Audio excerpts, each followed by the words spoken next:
Wars are meant to last months, years, even decades. But what if I told you there was a war that lasted only 38 minutes? Yes, not 38 days, not 38 hours, but less than one episode of your favorite TV show. This is the story of the Anglo-Zanzibar War, the shortest war in recorded history.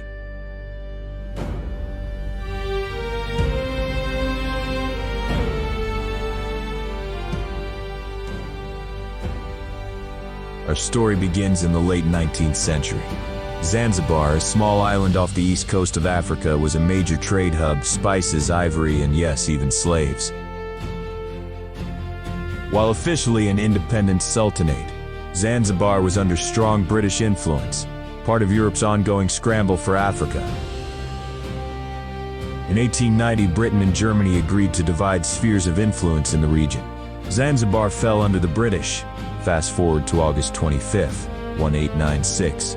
The pro-British Sultan Hamid bin Thuwaini suddenly dies under mysterious circumstances. Suspicion falls on his cousin Khalid bin Bargash, who immediately seizes the palace and declares himself Sultan without British approval. And that was a big problem.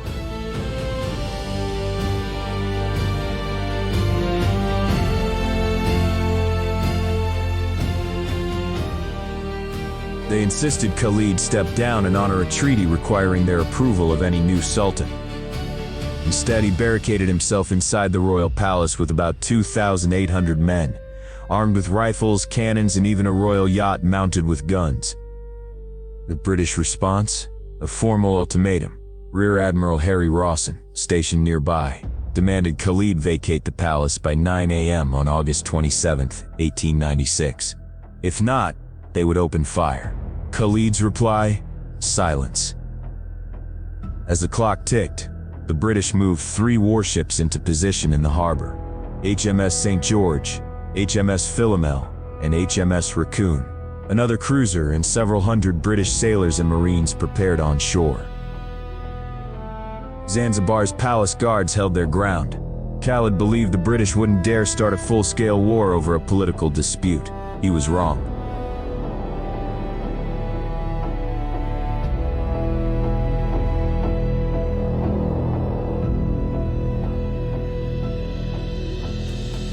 Within minutes, cannonballs ripped through the walls.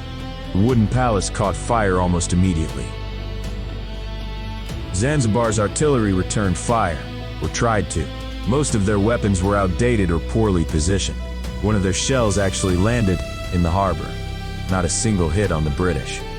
By 9:05, Sultan Khalid had fled the palace, reportedly escaping through a back door and seeking refuge in the German consulate.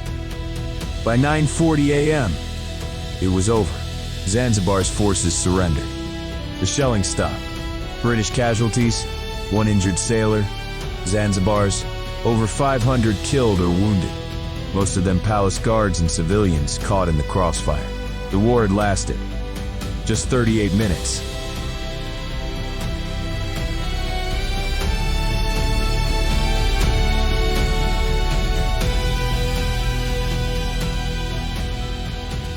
Khalid, he stayed in the German consulate under asylum.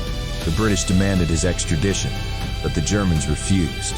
Eventually, the Germans smuggled him out of Zanzibar, and he fled to East Africa, evading capture for years. As for Zanzibar, it became even more tightly controlled by the British, eventually turning into a full protectorate. But no one forgot the war that was over before most people had even finished breakfast.